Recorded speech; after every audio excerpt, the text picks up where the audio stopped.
We want to welcome everyone to this live webinar, and those that are catching the recording, also to the Profitable Steward podcast. We're grateful to have Wade Reed here with us today. Thanks to those who are joining live. Continue to throw in the chat where you're from. For those who are live and stick with us to the end, we've got some bonuses for you guys. We're grateful that you're here.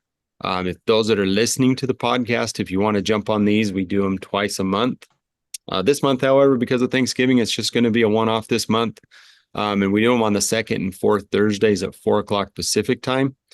So you just search for AgSteward on Facebook. That's probably the best place to find it. In most of the regenerative agriculture groups, they've been gracious enough to share the invites that we put out that leads to the simple landing page where you can register for these live webinars. And definitely encourage you to show up here live, get your questions asked, and we'll do our best to answer them. So Wade, tell us a little bit about where, we know where you're from. You're from Utah. Yeah. And I guess I'll tell my part of the story, and we'll turn it over to you. Yeah, sure. I got to know Wade probably 12 years ago or so. And I think our paths crossed in different areas, but I think at that time you were working as a financial coach. Mm-hmm. Didn't work with you directly, but I worked with one of your colleagues, and then I was able to visit with you. And I think we went to the same chiropractor, visited with your wife, and you guys started homeschooling, doing some of the same things that we were doing. And I've been impressed since you kind of broke out on your own and seeing the things that you're doing on Facebook, the values that you have, and kind of the alignment to true principles, not faddish type principles or get rich quick type schemes that I can see. And so when we were looking for podcast guests, I'm always, when I look on social media, I'm always looking like who would be a good guest. And we're not limited to just people in our industry. I actually like to stretch the boundaries a little bit there, because I think we can be somewhat siloed in our thinking. And so I really encourage folks to look outside the agriculture industry. Sometimes there are some answers out there. So with that, tell us a little bit about who you are, Wade. Yeah. Well, again, thanks for the invitation to be on this group meeting, this podcast. The work that I do stemmed from about 2005. I took a personal finance class that year. I was about a year married, and I was about 25 years old at the time.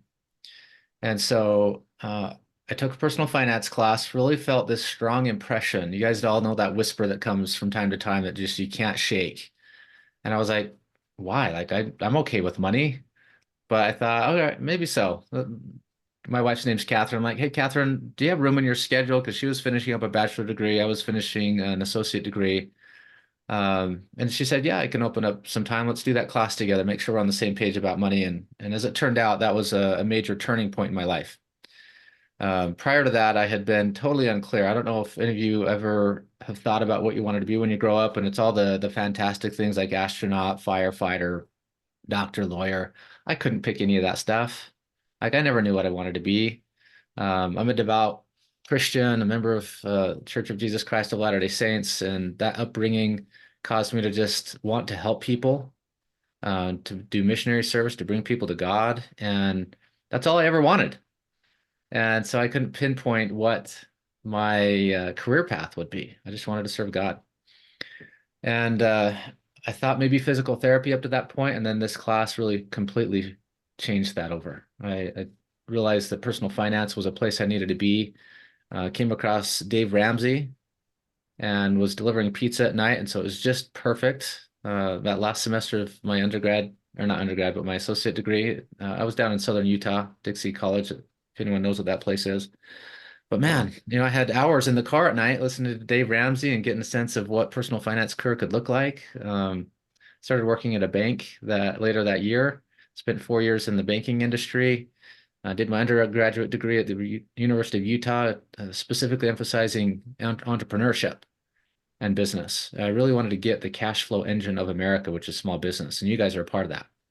As ranchers, you're providing not only small business and employing people. We were providing the core means of feeding our country, a lot of you. So, I wanted to understand that stuff. What does cash flow mean? What is the value of a business? How do you build an asset of a business, not just a job? And so I focused on entrepreneurship because of that. And then I found a group shortly after I exited my career in banking. I entered the life insurance industry. So 2009, I become a life insurance agent, which I absolutely hated the idea of doing that. And you guys have seen the movie Groundhog Day, right? Mentally Right. raise your hand. I'm sure everyone. You know how Bill Murray gets accosted on the street by Needle Nose Ryerson. Hey, buddy, I've got this single premium life insurance policy. It's perfect for you. And I'm like, oh my gosh, I don't want to be that guy. Everyone thinks life insurance people are that guy. So I had a chip on my shoulder about it, but I had created, I don't know if you guys have ever done this, but one of my personal development things I learned to do was create lists of things that are my ideal circumstances. So one of your takeaways from today, if you've never done this, is to create whatever it is your ideal is in your role as a rancher in your life. And get clear on what that is. So I had 13 points on this yellow pad sheet of paper that were my ideal career. And I looked at the life insurance opportunity. It checked off 80% of it. And I said, dang it. Huh. I'm going to have to do this. So I jumped in, and a friend of mine handed me a book called Killing Sacred Cows, which was written by a guy named Garrett Gunderson. And he said, hey, if you're going to be in that industry, you ought to read this book, and you probably ought to go meet with these guys. They do things differently than the typical life insurance agent. So I did. And within about 18 months of receiving a copy of that book, I had interviewed with them and eventually found a place to transition away from full-time life insurance to a coaching role. And the company was called Freedom Fast Track at the time. And that's where Jared and I met. He was a fairly early adopter of that program. Went through some very important training, and I became who I had intended to become in 2005. So this is 2010. That personal finance guy, I didn't want to be the salesman. I didn't want to be the banker, the lender. I didn't want to be selling the products of investments or whatever. I wanted to be the coach and the mentor for people.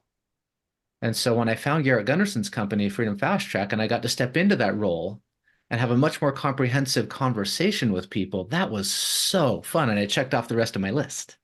So I was 100% in what I was passionate about and what I could get paid for and what people needed. And so I was adding value to society. I'm feeling fulfilled. I'm not really being the missionary, so to speak, in terms of gospel-oriented stuff, but I'm being a missionary in the context of helping people shift their mindset from scarcity to abundance and helping them have an understanding of money so that they're no longer letting it be the primary reason that they do or don't do something. And that was joyful. That was awesome. So fast forward a few years, right? That was 2010. I spent 9 years with Garrett Gunderson's company, maintained my life insurance license.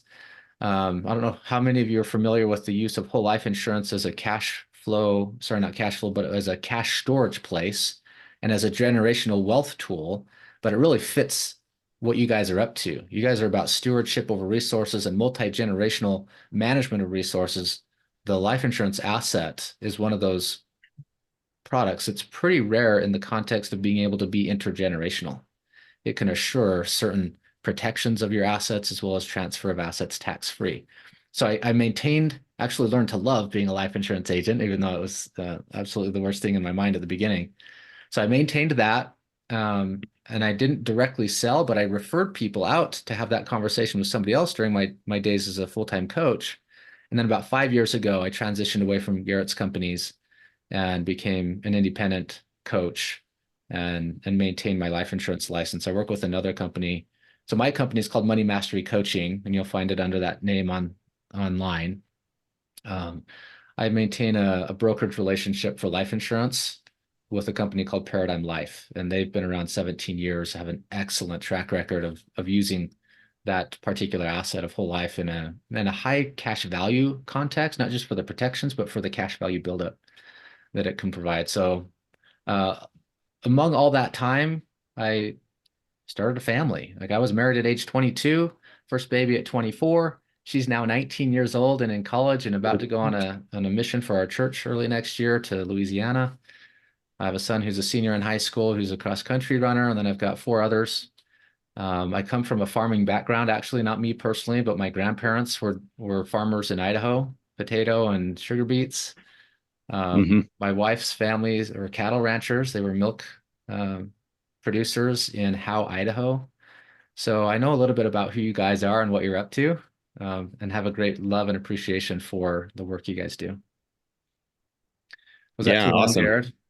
That was perfect. Yeah, thanks. That gives us some really good context and some good background. Um, well, awesome. Well, let's jump right in. We've got some questions that we're going to go through. This presentation is going to be more, it's going to be more interview style than presentation. And then if you guys have questions, if you folks that are listening have questions, you can type them in the chat. We'll also open it up for some Q&A at the end. Um, so here's some of the things, some of the questions that I put together for Wade, kind of knowing his background, knowing his entrepreneurial spirit. I didn't actually know that he majored or had an entrepreneur major. And I think that's pretty awesome. If my kids decide to go to college, I'm going to point them in that direction. But so in ranching, we are dirt rich and often cash poor. Mm-hmm. So a lot of times we have a lot of money tied up in assets, in the land, in the livestock, in the equipment. It is a very asset dependent business and can be challenging to get started in it because of that. Mm-hmm. So I wanted to ask you the question from a business perspective: what is the difference between cash flow, profit, and net worth? Yeah, cash flow like is the lifeblood. If you make the analogy to the human body, it's the lifeblood of a business. Cash Mhm. flow is the measure of the inflows. Like when you're selling your, I assume cattle is one of your main things on a ranch, right? So if you've selling your cattle in your context, that happens not necessarily every month. And so you've No, got, pretty seasonally. Usually, yeah, the bulk of our income comes in, and generally in a short window. A lot of yeah. times towards the end of the year. So cash flow is measured. There's really three main financial statements you have to know about as a business owner, and hopefully you guys are somewhat familiar with this. Cash flow is the measure of the inflows and outflows of money in the business. Mhm. And it's typically measured on a monthly basis. What were the inflows from sales? What were the inflows from what are called financing activities, such as receiving money from a loan or investors?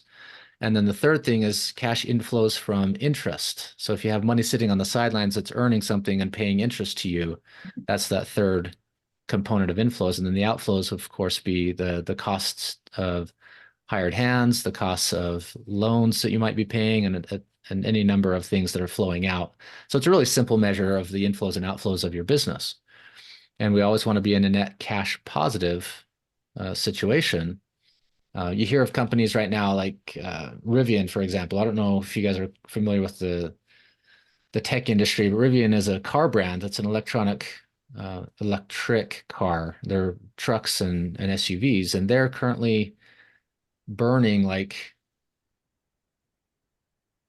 $2-3 billion a year, meaning that they're spending 2 or 3 million more than they're bringing in, and so their cash balance that they've taken on from investors is diminishing. So those are things you need to monitor. How you monitor it is through, um, sorry, what was the three things you asked? Cash flow, Cash flow, profit, and net worth. So, profit. so cash flow would be kind of your statement of cash flows, or Yeah, statement of cash flows, but it's not necessarily your profit. It's just measuring how yeah, things are moving. yeah, Your profit is the income you receive over a certain period of time, usually monthly, minus whatever expenses. But those aren't necessarily timed with cash. So you may have a record of sale, like a pre-sale of something, and you put it on your accounting records as if it's been sold, as if it's been revenue received, even though it hasn't actually been received. And then you subtract out whatever expenses associated with running your business that month. You may show a net positive profit, but you don't actually have the cash.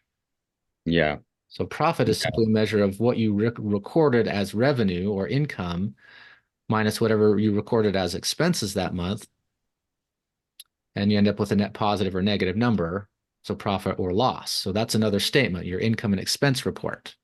Mhm. Profit and loss report, those are the same thing. What was the third thing?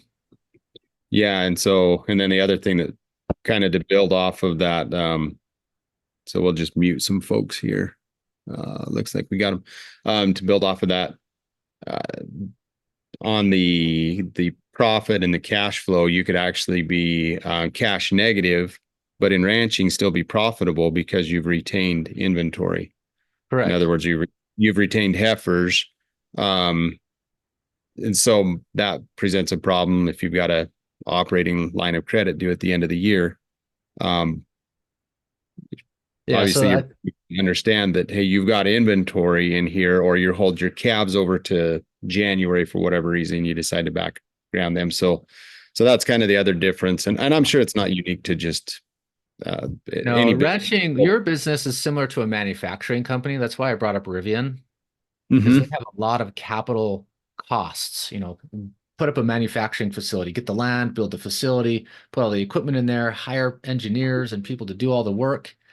And then it takes 2 or 3 years to get a product developed and then on the open market for sale.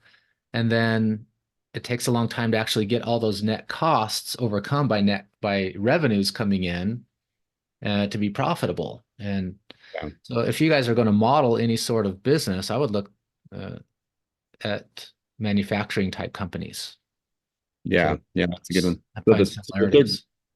the third one was net worth, and Yeah, we don't go this, because of a yeah. change in net worth.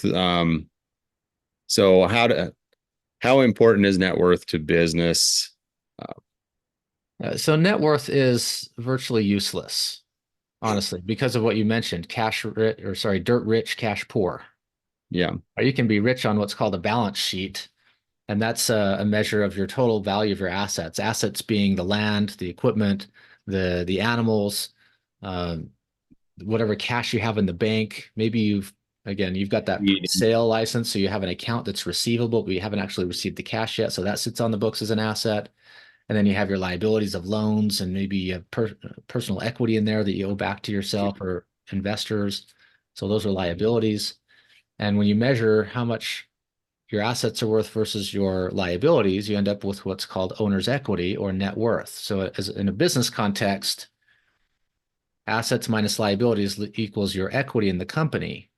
And equity is what, if you sold everything and paid off your liabilities, that's what's left. yeah, So it can be useful as a measure of progress, I would say. But a lot of people hang their hat on net worth as if it's the end all be all, but it doesn't mean much if you don't have liquidity to live your life. yeah, yeah, and So that's we measure progress. Are my assets increasing and what's causing them to increase? Is it natural appreciation of land? Is it because I've increased my business operations and I have more cash inflows and my expenses are modest? So I'm actually have profit that's building the value.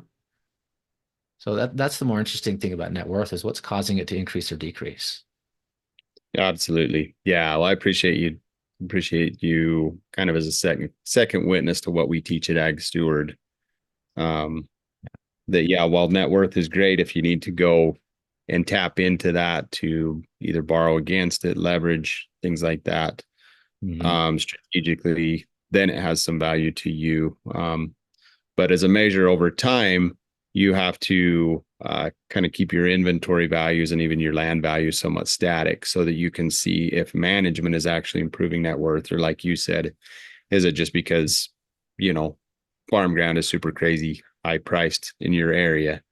And Mhm. so the bank's going to loan you more money, even though you're not necessarily a profitable business. So we won't belabor that one, but that's I think it's really important to understand that difference, and so it's good to And hear I, that I it. actually reiterate that heavily because when I got in my business school, one of the main mantras that we were taught is you have to understand the language of business. And the language of business is accounting. And accounting are these three main statements. What's like, how do you do a journal entry of all your transactions that then create these statements, the income and expense report, the balance sheet, the statement of cash flows. If you get those things you're light years ahead of peers who are just learning, to step into business. Like if you can get the language of accounting and some of the basic lingo around that, you'll be a much, much better business owner, rancher. So Yeah. I'm glad we Yeah. brought that. Absolutely. That's great. So the next question here, how do you monetize what you're passionate about? When you found out that, hey, there's some certain things that I like to do. Mhm. Maybe you call them passions, maybe you call them interests. I don't know, but uh, how did that work for you? How do you see it for your other clients? Yeah, I actually recently came across a tool that's a Japanese tool called Ikigai. Anyone Yeah, ever heard of that? yeah, Ikagi, I think it's spelled. And the diagram, it's like a Venn diagram, but it's four different components. What you're passionate about, what you're skilled at, what the world needs, and what the world's willing to pay for. And if you can find that sweet spot, that's how we monetize more than just passion. yeah. Um, so you might be passionate about something. One of our mentors, Garrett Gunderson, who I worked for and who you signed up under when we did that coaching, he'll often say, "Man, people they're starving artists, they're passionately broke." You should be passionate about something, but if you don't understand the business side of it, how to how to actually make something valuable to other people and exchange it with them, we won't be able to monetize it. So you got to think through not just what I'm passionate about, but is there a market for it? Is it possible to make a market for it? How big is the market for it? Are there other people already involved in that market who are the big, big players, which would mean I have a very low chance of being successful in it? Mhm. So it's introspective. When you look at passion, this is some of the work I did. There was a book called The Passion Plan by, I think it was Richard Chang that I read early on in 2003, 2004, 2005, somewhere in that range that caused me to start to look at that seriously. There's a book on my shelf called 48 Days to the Work You Love. Um, there's some introspective work. What are my values in life? What's caused me to have those values? What do I believe? And then if you can find an alignment, like my role as missionary, like I talked about earlier, like that's all I wanted to do is like be an advocate for God. There's really no money in that. Uh-huh. There's passion, but there's really no monetization of that unless you're one of those mega churches that, are questionable. But Yeah. and I imagine if you're in ranching, there's somewhat of a passion involved in that. Am I wrong about that, Jared? Or Oh, I don't know. You got those of you in the chat, just give me put a curious? Yeah. Y in there if you're doing it because you're passionate about it. Put an N in there if you're doing it just because you are filthy rich doing it. So Yeah. no, I would absolutely say that. Like it's in our blood. Wade. It's just I've shared this before. You know what? I served a mission in South America. Um, all of us missionaries are dressed in white. You couldn't tell one from the other. But I Hmm. walked to a home and the lady there, I was in Colombia, she said, "You work with livestock, huh?" And I said, "How do you know that?" She says, "We can tell." And I was like, "Yeah, I do." I mean, there was no way she could have known other than there we have an aura about us. I don't know what it is, but yeah, we were passionate about it. But Yeah. sometimes the passion doesn't pay. So Yeah. it's how do we monetize that? And the So the Iki, monetization is what's the product you're bringing to market? Where is the market and how can you get top dollar for it? yeah, Right. Years and years ago, we came across, I think your grazing strategy, grass-fed beef was becoming a hot idea. How do you capitalize on these trends that are existing in the general marketplace? I recently saw a video about a guy who's basically got an electric fence. So he'll box in his cattle to graze them on a very specific place and basically deplete it, move them over to another spot, deplete it. So he's creating efficiency in how he's approaching that grass-fed beef model, which then would allow him to maybe sell at the same price but better profit because of yeah, how he's been efficient about it. So those are yeah, just some ideas that I've come across. yeah. And that's a lot of most of our webinars are kind of more production oriented and Okay. talking about that. And I really wanted to bring you on because in agriculture, in ranching specifically, we are extremely productive, like one Mhm. of the productive industries in the United States, but yet we're the least profitable. So Okay. there's a big disparity Well, there. so clarify, I'm unfamiliar with the business side of this. I know in farming, you're commoditized. Does the same type of thing happen? Is it a commodity market for cattle, for pigs, for whatever you guys are Yeah, raising? most agricultural products are sold on the commodity market. Those of us that are direct marketing grass fed, that's a very, very small percentage Okay. of the multi-billion dollar industry. I mean, Hmm. grass fed is growing, organic is growing. Now the new label that we've adopted is regenerative, Hmm. meaning that we're actually healing the soil as we produce products. So that's what we encourage our clients to do, is to move away from a commodity and to sell a product. Um, because a commodity, you're a price taker. And when the product end, then you get to determine, okay, who are my ideal clients, market to them, set your price. Right. If it were only that easy, right? Yeah. There's a lot of moving pieces to that, as anybody can attest to that's direct marketed here. But that's the way that you insulate yourself from the commodity side of it. Yeah. One way. There's other strategies as well. Sell by marketing is the other one. Just looking at buying the undervalued and adding value to it and then replacing that. So okay, so that's cool. It's good to hear that that we're not immune from sound economic principles in ranching. Our passion does not overcome that, right? We can't eat our passion. Also can't eat our net worth. So Yeah, but I will say passion pushes you through the hard times. All right, because there may be a temptation you all have if you have some surplus cash, like, man, I don't want to invest this cash back in my cattle business. It's hard work. Can I put it to work somewhere else? yeah. There's this grass is greener on the other side of the fence type of mentality for any industry, for any person, and no matter what the business is. I've worked with professionals in chiropractic, dental. I've worked with truck drivers and owners of truck companies. I've worked with some large construction company owners. Like every person in a business gets tired of their business at some point and is looking to turn their capital into something else, diversify into something else. And this temptation to do that can cause you to turn a blind eye and maybe get distracted from what really is paying the bills. Hmm. And I'll give you a quick story. I had one of my dentist clients who he lived in Hawaii, so had a beautiful life. Grew up fishing, just passionate about fishing. Was getting tired of being a dentist, and so his passion was fishing. Well, I want to create an app, he said.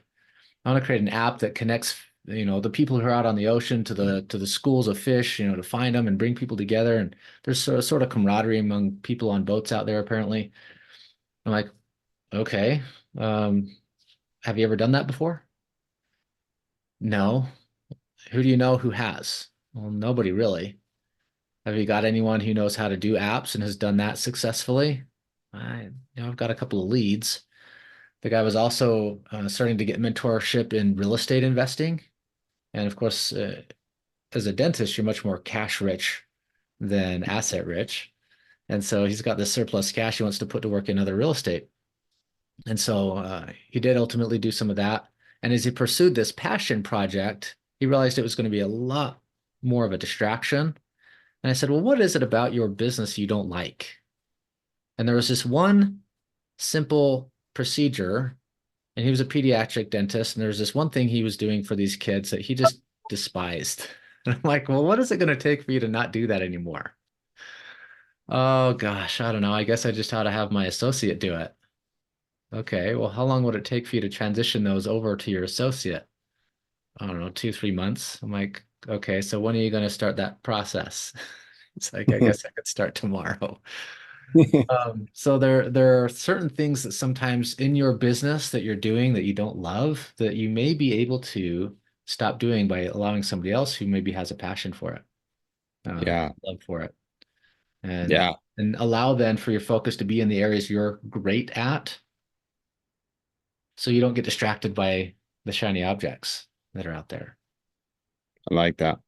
Yeah, and that's really good. I appreciate you saying that because it's true. There's a lot of passion about a lot of different aspects, but even with the coaching client that I had, um, uh, visiting with him, and he realizing that cows are not necessarily the thing he's super passionate about.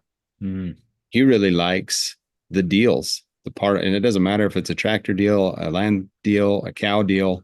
That's what lights him up. And so I said, well, play to your strengths, you know, yeah. let somebody else take care of the cows if you don't love it, and do that. And I mean, it's still a good business for him. So Hmm. Yeah, cool. and so that's like a business owner mindset right there. It's not necessarily a rancher. That's more of an entrepreneurial mindset. People who just love the deals. So that's what we call a serial entrepreneur. Oh That's yeah. doing so many different types of businesses. Sometimes they get distracted by too many things, but they're good at creating business deals. Yeah. I'm Yeah. And that, personally not one of those. I'm like a very steady, stable type personality. I like things to be as consistent as possible, and I probably might do okay in ranching because of that. uh-huh. Requires a certain amount of patience to run that type of business, right? Yeah. Yeah. And that, um, yeah, that's a good point. Thanks for bringing that up.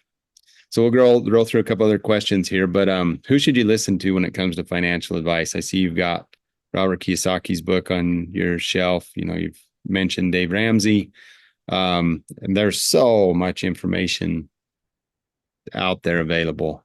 Some of it seems to be conflicting, Yeah. you know, and so how do you know what's best for you? Oh, that's probably the right question. What's best for me? So personal finance, my mantra in my career is personal finance has to become personal. You have to take it personally. You have to step into it and go, you know what? I'm responsible for this. Nobody else is. So when we take personal finance personal, we have to do some of that introspective work and determine what it is we care about, what we want in life, create a financial vision for that. And there's really 5 steps you can take. You might call it your 5-step wealth architecture. So the first Hmm. step is your perspective on life, what's creating that, the belief systems, the things that matter to you, how you've grown up in the world. Your perspective leads to purpose. So you look at what drives you, what motivates you, what's your purpose in life, and that can change over time. But what's my current drive in life? The next step up here is your plan or strategy associated with that. So perspective, purpose, then you can start to create a plan around it. And the plan that you have then will help you determine what type of advice you're looking for. You may need legal advice. So you look for somebody who specializes in the types of things you do in your industry, perhaps. You might need accounting advice. So can you find a CPA who is not just a pencil pusher, a paper pusher, but knows your industry and also gets the need for strategy. So you want to look for strategists. You want to look for alternative thinkers in the world. The mainstream stuff, it's mainstream because it's quite lucrative to the companies who sell the mainstream. Mm, So I yeah. personally have learned to look at the alternatives.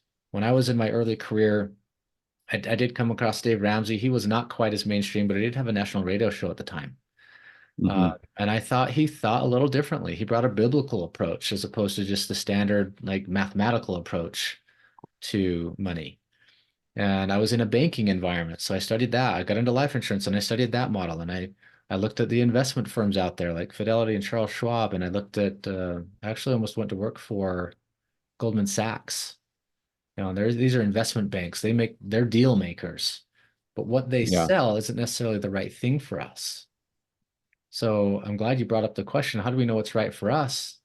You got to ask yourself, what's my perspective, purpose, and plan? And then if I can find alignment with the advisors, that's how you interview them. This is what I'm up to in life. This is what's caused me to get to where I am right now and what I'm trying to accomplish. You know, try to find a values fit in that person, try to find a skill set fit, an industry specialty. People, again, alternative thinkers, in my view, are kind of strategy oriented versus just um, check the box type people. Hmm. And then the last step there is products. So once you get your first three things handled and you have advisors that can help you fulfill that plan, you may need to implement products. When I first got into life insurance, it was almost exclusively product sale. When you get into the investment world, it's almost exclusively product sale. That's how we feed our families. Yeah. But I didn't want to just sell product. I wanted to advise and coach and mentor people. And I was taught that that would kill deals. Uh-huh. I didn't like to hear that, but in some ways it's true because of the mainstream telling you to buy product first, as if that's the first thing you do. So a lot of people go to advisors asking them for guidance on a plan, and that advisor isn't necessarily good at asking questions, so they don't really dive into what your perspective and purpose is in life. So their perspective and purpose becomes your plan because of the absence of you doing your own work. So you end up Yeah. succumbing to other people's whims and desires and preferences. So I think you can find good advice if you've done some of the work yourself, and you can filter it out more effectively if you do that. Yeah. That is so awesome. That's exactly what I tell our clients to do. Um, know themselves first, get really clear on what their values are. And then when they go interview, put the professional in the position of selling themselves to you, and you be in the position of, hey, I can say no. I can say no and absolutely walk away. Whether that's an attorney, an accountant, or even a feed salesman. Do Mhm. they really do they and a good rule of thumb, what you've said, if they don't ask about you and your unique needs, be like, how in the world can you begin to advise me when you haven't even asked me about me? You just jump right into, hey, this is the best product in the world, whether that's a feed supplement or a vaccine or a retirement plan. You better ask me some questions first and get to know me first. So, Yeah. yeah, that's Great. cool. Um, Entrepreneurship, you mentioned that. So kind of a two-part question. Is it important for the stability of nations, our nation, any nation? And if so, why? My gosh. I wish we could have open discussion about that. I've got a book on my shelf. Um, Maybe it's down here.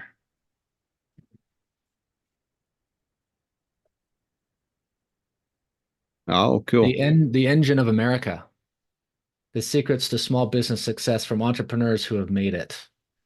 Um, the title, this caught my attention. This was when I was working in banking. We used to give this away to people who are in small business. And that title, The Engine of America, really caught my attention. When it comes to small business, not everyone is an entrepreneur. Entrepreneur, in my opinion, implies innovation, implies, constant new business activities. I think a lot of us are entrepreneurial. I think we're innately that way because again, this is my views on life, but we're created in the image of God, who gave us that faculty to imagine and to create. In fact, and I think it was one of your early, um, as I was preparing for this, I listened to one of your original early podcasts, and I think it was just you leading that one. And you shared this quote that was basically, God's given us the raw materials of the earth from Yeah. which we get to create whatever we want. Mhm. So when I think about entrepreneurship, I'm thinking about, what are we doing to take the raw materials of the earth, or at this stage in our existence, the refinements of those raw materials, and turning them into something interesting and useful to society. Some things fall out of way, like the horse and buggy was replaced by the automobile. The combustion engine is being replaced slowly by electric um, motors for vehicles now. We're seeing a coal production being replaced by natural gas. There's these changes in the dynamic of our life. So how do we take what we're up to in the world? Is there a way to innovate within your industry? That to me is the entrepreneurial piece that keeps things interesting. And if this goes to some political things, but if our political environment restricts what we can do, the laissez-faire economy, um, the free market, if that becomes more and more restricted and more regulated, it stifles progress. Hmm. And so if we can find ways to be innovative, if we can find ways to just add a little bit more value in what we're doing, that to me is a representation of entrepreneurship, and it's a big deal. It keeps us interested. It keeps us adaptable to what's happening in the world. Yeah. Yeah, that's cool. And in agriculture, I think we are entrepreneurs. And you might think, well, but I'm not a want to go out and start businesses and what other people might say entrepreneurs are. But somebody shared this definition that I've adopted. An entrepreneur is somebody who takes something from a lower state of existence to a higher state of existence. Mhm. So, we're taking soil, converting it to grass and forage, and then we're taking that forage and we're converting it into product, a lot of times beef, that can be sold. And so we are, in that sense, we're an entrepreneur. We're taking something of minimal value, these elements of largely carbon, and we're converting it into a protein that we can sell for a profit, which Mhm. feeds other people, helps them to be healthy, helps them to have a higher quality of life, allows them to not have to worry about um, how they're going to feed their families. Like they can just, instead of going out and raising the food or hunting and gathering, they can go and buy direct from the ranchers. They can go to the grocery store and buy so that they can focus on what they do best. And that feeds the economy. That's what's that's what's cool. That's what's cool. And it all starts, I mean, at the base level, it all starts with photosynthesis. So tell folks, when the sun quits Nice. shining, all bets are off. Until then, we've got hope. So Nice. do all business owners need to be entrepreneurs? I would say no. Mhm. Like I'll refer to myself in that. I don't really see myself as an entrepreneur innovator so much as I do stepping into an industry that exists and trying to fill the needs that exist there. So I'm largely a self-employed business owner who works within an existing structure that's fairly stable. And I might do things a little bit differently, but I'm not like the serial entrepreneur personally. So I've observed among my clientele some who are in the healthcare space who are highly entrepreneurial, highly driven by expansion, and others who are just really stable. Like the chiropractor we work with, I've seen him try to expand into different avenues and ultimately settle in his niche uh, preference in functional medicine and the typical chiropractic visit and a little bit of kind of sports rehab type stuff here and there. Others are like adding neuropathy machines and like soft tissue work and massage. And I had this one doctor who had 8 chiropractic clinics, but he had 27 physical therapy clinics. Uh, Like, how did you get into physical therapy if you're a chiropractor? Well, he saw a synergy there. People who had surgeries needed physical therapy, which then could be enhanced by making sure the spinal alignment and the nervous system was in good position. So he ended up expanding into that market. And at the time I was working with him, he was actually expanding into massage, like Massage Envy franchises, even more. mhm. Right. So there are people who are built for that, and there are others who are built for a much smaller, more consistent operation that's just within a stable environment. And that's, in my opinion, perfectly okay. Yeah. Yeah. And yeah, that's important. Knowing yourself again, that key principle of, don't try to fit because you think that even somebody else was successful doing it. It doesn't guarantee that you will be. You're different. You've got Yeah. unique gifts and talents and passions, desires, and even weaknesses and blind spots too. So, well, let's move a little bit to the legacy piece. This whole year in the 4 summits that we've done, we've been focused a lot on the legacy. Why? Because in agriculture, the statistics say that within the next decade, 50% of agricultural land will change ownership. And so we have this opportunity where we can either put more family farmers and ranchers on the land, or we can consolidate further. Consolidate, and not all big corporations are evil or bad, and I'm certainly not against big business. But there's a cost that comes with that when the smaller scale farms and ranches are removed. And so at AgSteward, I guess we see that threat. And if the family farm and ranch can't be profitable, then sometimes that's the only option. And sometimes that is the best option. From a legacy standpoint, what are maybe some of the principles in general that you could share about creating a legacy business and preserving a legacy business?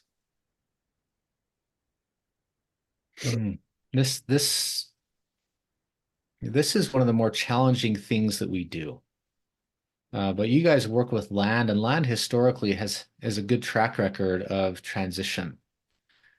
So if you go back again biblically, where we have some record of um, landowners, Abraham, as they have large plots that they're responsible for, they maintain during their younger years. The next generation grows up learning the skill of managing those resources. There was basically a pattern of transition. The oldest would receive two parts of the inheritance, so they could take care of the surviving mother if she was still there, and the remaining children would each receive their individual part. And of course, a large plot of land could end up divided into much smaller sections, which then would, if they didn't choose to expand into more land themselves, would of course get shrunk and shrunk. And so you see this diminishing um, legacy. If you look at people like the Rockefellers versus the Vanderbilts, the Rockefellers, pull politics and personal values out, just look at their legacy plan. The Rockefellers have had a very successful multi-generational legacy plan, where the Vanderbilts' wealth completely diminished after a generation or two. And it's largely a function of training up the younger people who are to inherit to be good stewards over those resources. And the business is associated with them, as well as legal arrangements.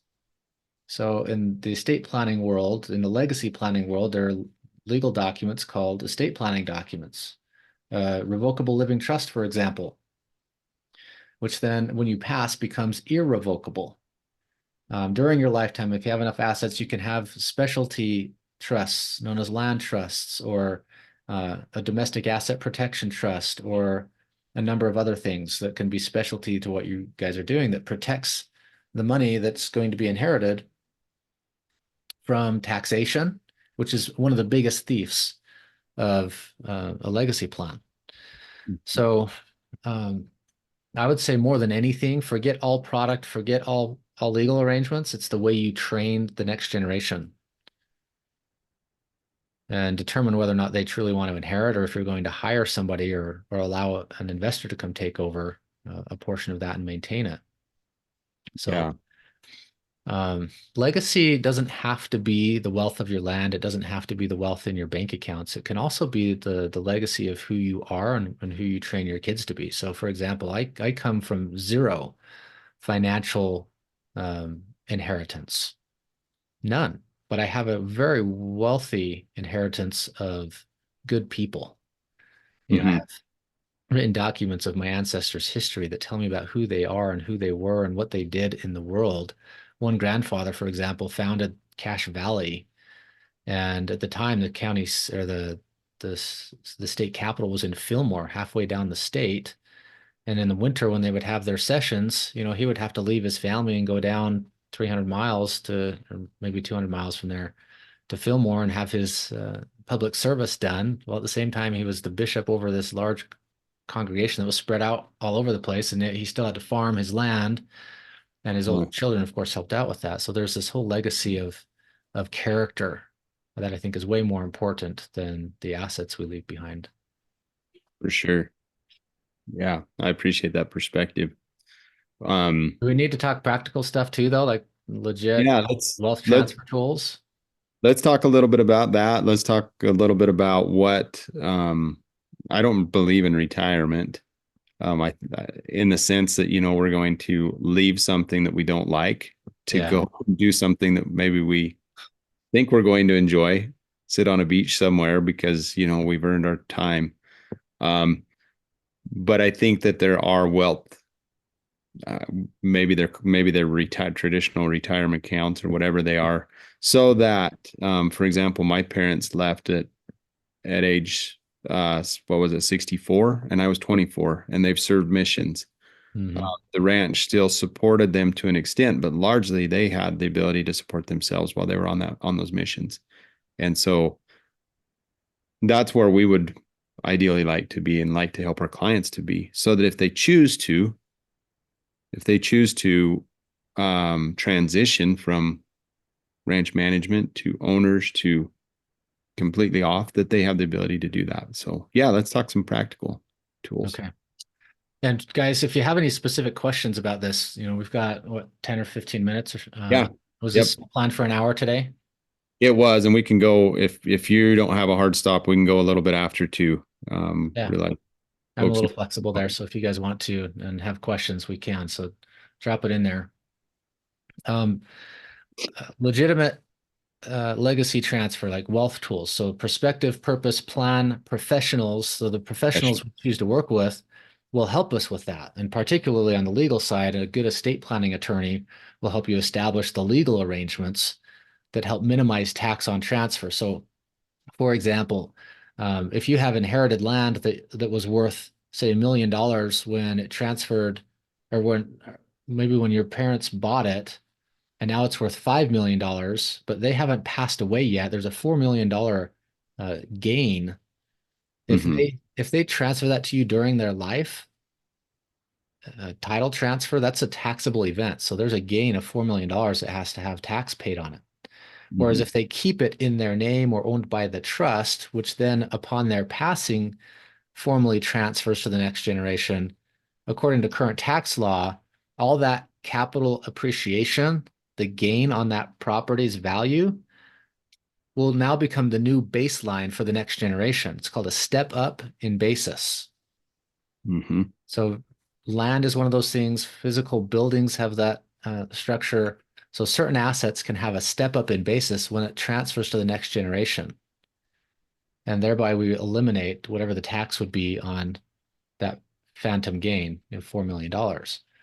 So that's an important thing, getting with a good attorney who can help you understand that. And of course, associated with that, a tax strategist who can help you.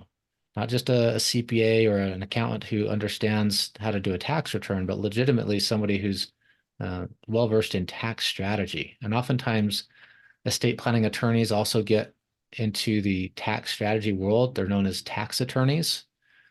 Not all estate planning attorneys become tax attorneys, but I've found several who do. It's kind of a part of the gig because they're dealing with trying to minimize tax on transfer. Yeah. So that's a big part. And depending on your asset base, if you guys have large farming operations and between husband and wife, you've got more than $26 million of assets, now you're going to have estate taxes on whatever the amount is above that number. Mm-hmm. So when you get to an asset base that big and it's appreciating at 3%, you are compounding the value, huge dollar amounts every year. So $26 million times 0.03, whatever that number is, you're significantly above whatever that tax-free limit would be. So that's where estate planning is especially important if you have a very large estate. So you can save that 40% transfer tax from being incurred on the difference. During your lives. So as you plan for the possibility of retirement, lifestyle is a big deal. Like how you choose to live. And I imagine you guys probably live fairly modestly.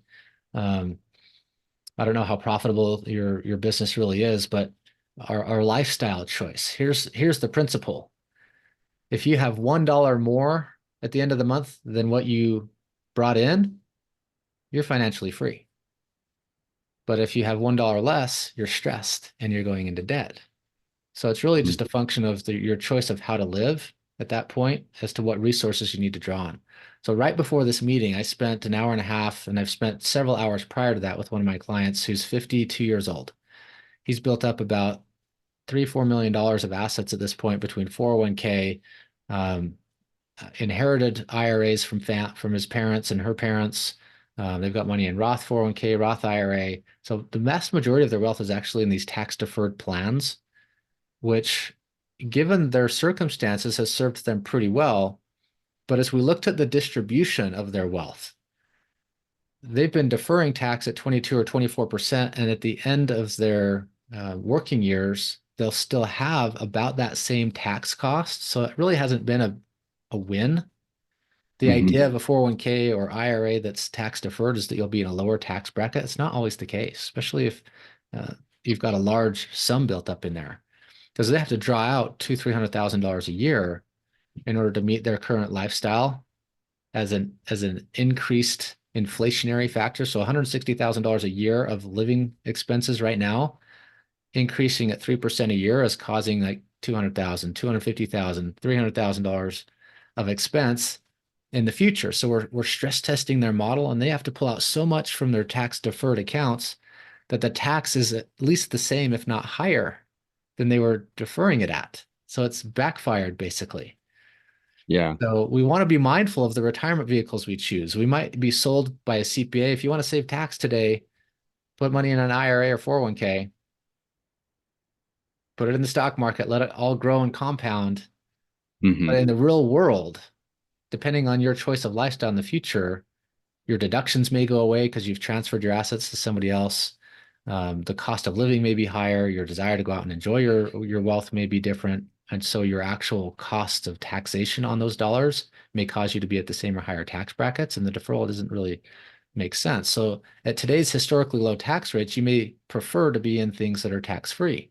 If you can get into Roth IRA, if you can get transfer a traditional IRA that hasn't been taxed into a converted to a Roth IRA, if you already have those in place. If you're looking for an alternative place to store cash, I mentioned whole life insurance earlier. That's something that's not connected at all to the government. It's a private asset. There's no tax on growth, no tax on use, no tax when you pass it to the next generation. So if you are a higher income earner and can't qualify for a Roth, which you can only get $6,000 a year into anyway, you can put hundreds of thousands a year if you have it in whole life and store And it there instead. it's not touchable by creditors as well, Yeah, right? it's in most states, it's 100% protected against bankruptcy and lawsuit, which is a big deal for protecting assets for the next generation. So Yeah. we want to have a good balance of these types of things. And for the most part, when you prepare to retire, you have to be able to liquidate assets. So I have a 4-step model. The first thing we have to do is get organized in our thinking and what our asset base actually looks like, gather everything together. I've got this over next to me, I've got a paper filing system, which some of you probably have. I also have a digital filing system, so I know where everything's at. I've got folders that I put things in, so we have to get organized. And then we need to look at systemizing our wealth and try to make things as simple as possible, flowing accounts. And then we need to optimize or make tweaks and improvements over time. And then the fourth piece is maximization. And this is turning our cash and assets into cash flow. That's a skill you guys are learning as business owners, turning your assets into cash flow. And as you prepare to retire, we have to be thinking about that ahead of time. What can I liquidate or what can I borrow against to be able to do that? And one of the things that will give you permission to borrow against other assets, like the value of your land, the value of your home's equity, is if you have life insurance that's permanent. So whole life insurance with a permanent death benefit, let's call it $1 million death benefit, gives you permission to take $1 million of equity out of something else. Because when you pass, that $1 million comes and replenishes what you used during your lifetime. Right. Yeah. These are not necessarily mainstream, but they're vehicles that have been used for years. Walt Disney, many other people of empires have used these type of things that maybe the general public doesn't know or understand, and they consider them to be risky, or they've been advised against them for whatever reason. Yeah. So we're there, guys. Any Q&A before we end tonight? Yeah, I think that's good. If there's any questions, I think you guys have the ability to unmute. I know, Wade, what's the best way for folks to get a hold of you if they want to learn more, if they're ready to take that step and have like a wealth management, personal finance coach from that aspect? What would that look like? Yeah, so on my website, you can find just our contact form. That'll get over to me, moneymasterycoaching.com. You'll find more about that. Of course, my LinkedIn profile is pretty robust if you want to get to know me better. I've got an Instagram, Wade Reed MMC is in Money Mastery Coaching. We've got anyway, any of those places, anyone who's been on here live and perhaps fellow listeners, I'm not sure what's going to happen, but I've got uh, a tool called the Money Wise Assessment you can go grab, and that'll get you into my system. Or just personal email. I mean, if you guys want to send me a note, Jared, you have my email, you can send it out. Yeah. Okay. I'm going to drop the link in there for the one that you shared, the MoneyWise assessment. Yeah. So that way they're in your system and Yeah, taking. grab that. I've got a course that's about to launch. It's I call it Personal Finance Essentials. And if you want to be informed of that, I'm starting to drop emails into people's inboxes, letting them know what it is and when it's going to launch. It'll be available in a really, really low price. It's only going to be $47 for those who were my initial um, purchasers of that. It's going to do some training on what we talked about tonight. You'll provide a spending tracker and planner. I've got what I call my total wealth organizer, which is a spreadsheet that's very comprehensive in getting your financial life organized. Um, that is PFE. In fact, I'll put it in the chat if you want to just jump on there. pfe.moneymasterycoaching.com. That's currently on a wait list, but if you jump on there, you'll get into that email sequence if you want to be alerted when that cart opens and is available to purchase right after Thanksgiving. Cool. Okay. That's great. So, but That's yeah, great. if you do desire one-on-one, shoot a note and we can do that. Happy to meet with anyone who's been a part of this. Okay. Yeah, we appreciate that. We don't have, once we hit publish on the podcast, we don't know how far and wide it's going to spread. But yeah, we'll put the links in the podcast show notes. That's probably the easiest way. And then, so those are some great bonuses. We appreciate those who stuck to the end to be able to get those. And then we at AgSteward, we just rolled out a pretty awesome group coaching opportunity. Up to this point, up until last week, all of our coaching was one-on-one and strategically working with business owners. We've had a lot of demand and interest in people who are either just starting out or aren't quite at the level that they can justify financially the higher level coaching. So we have two options here that we've rolled out here just last week. So because you guys are on this, we're giving you the opportunity to jump into one of those coaching programs.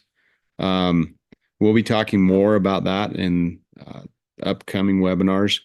And for now, if you have questions about that, just reply to the email that you have received this invite on. So that'll come back to me and we can answer those questions. So we'd love to be able to serve you in that capacity. So very good, everybody. Well, yeah, let's share some love with Wade here in the chat. Let him know what you've learned, what your takeaways are specifically. If there are specific things that you are going to do as a result of being on this webinar here, that would be wonderful. But Wade, do you have a final thought before we leave? Anything that maybe you missed and said, hey, these guys need to know this? I'll just say, like, personal finance isn't that hard. Business doesn't have to be that hard. It's the emotional side of things that gets at us.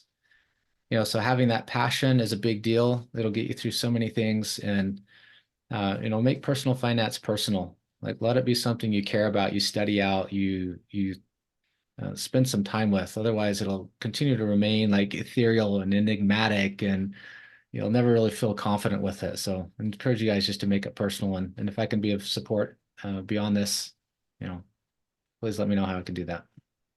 Absolutely. Very good. Well, thanks everybody for joining. Thanks for listening to this, and we'll catch you on the next one. All right. Good night, guys.